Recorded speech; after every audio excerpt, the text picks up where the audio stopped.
वकीलों ने आत्महत्या भी की है, पिटाई भी वकीलों की हो रही है, क्योंकि जो गुंडे बदमाश है उनकी पैरवी, उनके खिलाफ पैरवी भी हमें करनी पड़ती है।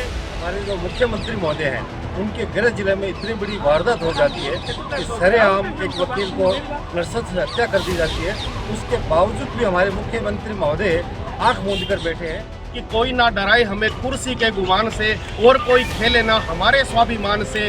हम कानूनों की कसौटियों के भोजपत्र हैं, आंसुओं में डूबे शिलालेखों के चरित्र हैं, और हम गरीबों के घरों के आंसुओं की आग हैं, आंधियों के गाँव में जले हुए चिराग हैं। पूरे राजस्थान में पिछले 10 दिनों से वकीलों के द्वारा कार्य ठप किया गया है। इनकी मांगे हैं जो इनके कारण से न जमानत हो रही है, न किसी तरह के कोई कामकाज नहीं हो रहे। आइए इनसे बात करते हैं क्या कारण है कि इन्होंने हड़ताल कर रखी है अपनी मांगों को लेकर। क्या इनकी मांगे हैं? जी सर, क्या मांगे हैं आपकी जिनके कारण से आपने ये पूरा जो कार्य है वो ठप कर रखा है? पिछले काफ़ी समय से देखा गया है कि वकीलों पे जगह जगह हमले हो रहे हैं, कोई उनकी सुरक्षा का कोई व्यवस्था है नहीं। गवर्नमेंट से हमारी मांग है कि एडवोकेट प्रोटेक्शन एक्ट तुरंत लागू किया जाए। जब तक प्रोटेक्शन के साथ नहीं होता तो काम नहीं करते। अब वकील काम नहीं करेंगे, क्या कारण से वकील काम नहीं कर रहे हैं? किन मांगों को लेकर आपने इस तरह की जब हड़ताल कर रखी है? मांग हमारी है एडवोकेट प्रोटेक्शन एक्ट है वो लागू किया जाए इसी विधानसभा सत्र में। और मांग का कारण ये है कि काफ़ी लंबे समय से वकीलों पे जो है हमले हो रहे हैं। अभी जोधपुर में जुगराज चौहान है, उन वकील साहब की हत्या कर दी गई है चाकुओं से गोद के। और इस बात को लेके कई वकीलों ने आत्महत्या भी की है, पिटाई भी वकीलों की हो रही है, क्योंकि जो गुंडे बदमाश है उनकी पैरवी, उनके खिलाफ पैरवी भी हमें करनी पड़ती है। हमारी सुरक्षा को लेके सारा वकील समुदाय पूरा राजस्थान में चिंतित है। इसी बात को लेके अभी हम चाहते हैं सारे राजस्थान के अधिवक्ता की ये जो एक्ट है वो लागू हो, इसी सत्र में लागू हो। और एक संदेश चूरू की धरती से हम ये भी देना चाहते हैं कि हर 200 एमएलए में हर एमएलए इसकी मांग उठाए, चाहे वो बीजेपी का हो चाहे कांग्रेस का हो। अगर विधानसभा में कोई एमएलए प्रोटेक्शन एक्ट की मांग नहीं उठाता है तो वहाँ का वकील समुदाय उस एमएलए की और उस पार्टी की ईंट से ईंट बजाने का जो काम है वो आगे आने वाले चुनाव में हम करके रहेंगे। ईंट से ईंट बजाने की धमकी दे चुकी है जो अधिवक्ता है इन्होंने कि यदि हमारा मांगे पूरी नहीं होती है तो आने वाली दोनों पार्टियों को हम सबक सिखाएंगे। देखिए, एडवोकेट कलम से लड़ने वाला होता है, लेकिन जब जरूरत पड़ती है और वकील समुदाय सड़कों पे आ जाता है तो हम सरकार की ईंट से ईंट बजा देंगे। और हमारे जो मुख्यमंत्री महोदय हैं उनके गृह जिले में इतनी बड़ी वारदात हो जाती है कि सरेआम एक वकील को नरसंस से हत्या कर दी जाती है। उसके बावजूद भी हमारे मुख्यमंत्री महोदय आंख मूंद कर बैठे हैं। तो हम उन्हें मैसेज देना चाहते हैं हमारे काम को बंद करके कि आप जल्दी हमारी सुनवाई कर लें, वरना हम सड़कों पे आकर के और ईंट से ईंट बजा दें। सरकार यदि आपकी मांगे नहीं मानती है तो किस तरह का आगे का कदम उठाया जाएगा? मेरा निवेदन है कि ये अधिवक्ता समुदाय है, एक शांतिप्रिय व्यक्ति है और कानून में विश्वास रखने वाले हैं। राज्य सरकार जब इस पॉइंट पर कोई कदम नहीं उठा रही है तो अधिवक्ताओं को मजबूर होकर के ये आंदोलन करना पड़ रहा है कि उनकी सुरक्षा के लिए एडवोकेट प्रोटेक्शन एक्ट जो है जितनी जल्दी हो उतनी जल्दी लागू किया जाए, ताकि वकीलों की सुरक्षा हो सके और वकीलों के हितों की भी देखभाल की जा सके। वकील के साथ साथ ये सभी की सुरक्षा का जिम्मा, सभी की सुरक्षा का जिम्मा सरकार का होता है। तो क्या देखते हैं कि आगे जो ये लड़ाई लड़नी पड़ रही है, क्या कारण है कि सुरक्षा नहीं दे पा रही?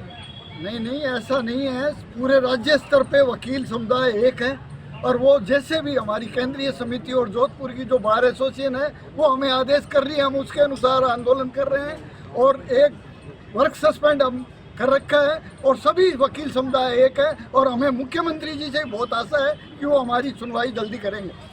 यदि सुनवाई नहीं होती तो किस तरह का कदम उठाया जाएगा?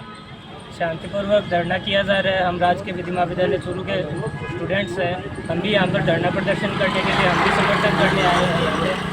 तो आगे जैसे भी अधिवक्तागण जैसे भी जो भी कार्रवाई करेंगे हम उनका सपोर्ट करेंगे। सरकार से मांग रखी गई है कि सुरक्षा के लिए अधिवक्ता सुरक्षा नियम लागू करें, नहीं होता है तो किस तरह से कदम उठाया जाएगा? देखिए, प्रशासनिक और वैधानिक भाषा में केवल एक अधिवक्ता ही ऐसा पद है जिसके आगे प्रामाणिक रूप से विद्वान शब्द लगता है। केवल एक अधिवक्ता के आगे विद्वान लगता है। और आज अधिवक्ता के विद्वान हैं और उनकी विद्वता का कितना असर हो रहा है ये आप 3-4 उदाहरणों से समझ सकते हैं कि श्रीमाधोपुर में तहसीलदार के दबाव में आके श्रीमाधोपुर में एक वकील को तेल छिड़ककर आत्महत्या करनी पड़ी, करणपुर में गोली मारकर आत्महत्या करनी पड़ी। आप सोचिए कि सुरक्षा के अभाव में वकील किस तरह से अवसाद का शिकार होकर, जहां एक और वे आत्महत्या में दुष्प्रेरण के मुकदमे लड़ते हैं, वहीं एक अधिवक्ता अगर स्वयं ही आत्महत्या के लिए प्रेरित हो जाए तो सोचिए कि अवसाद की सीमा क्या होगी।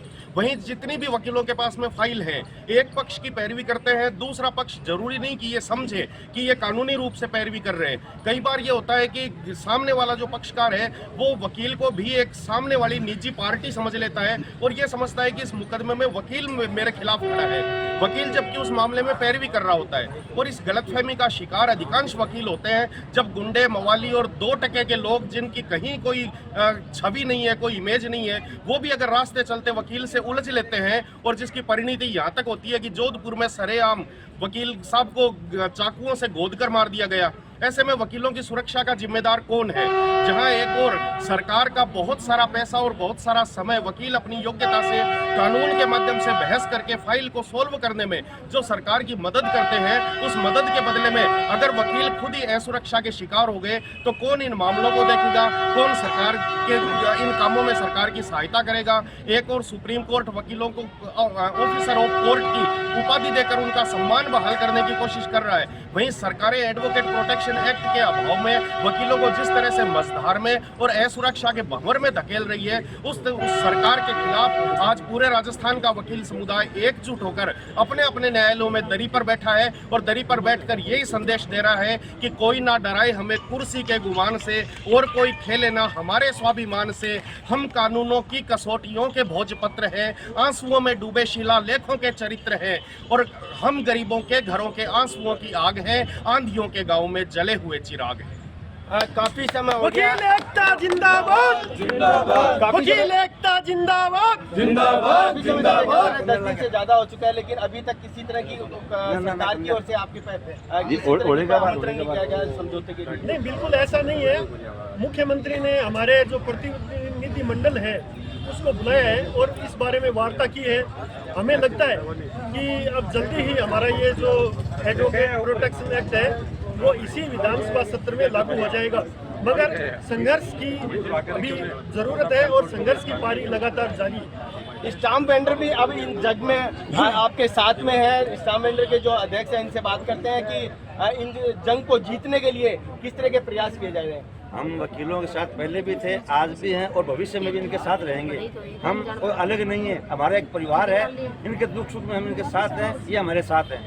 स्टाम्प वेंडरों के साथ भी आज अन्याय हो रहा है, इसलिए हमने आज हड़ताल कर दिया, अपना कार्य बहिष्कार कर दिया है। हमारे को मोबाइल ऐप के ऊपर स्टाम्प बेचने के लिए पाबंद किया जा रहा है, जबकि मोबाइल ऐप के अंदर हमें चलना नहीं आता। 60 साल की हमारी उम्र हो गई, अब हम मोबाइल ऐप चलाएंगे क्या? हमें यही पता नहीं मोबाइल ऐप खुलता कैसे, बंद कैसे होता है। हम क्या करें ये बताओ? हम कहाँ गए? पहले हम रजिस्टर के अंदर एंट्री करके स्टाम्प बिक्री करते थे, नाम पता एड्रेस लिख करके किस लिए चाहिए वो लिखा, साइन करवा दे दिया।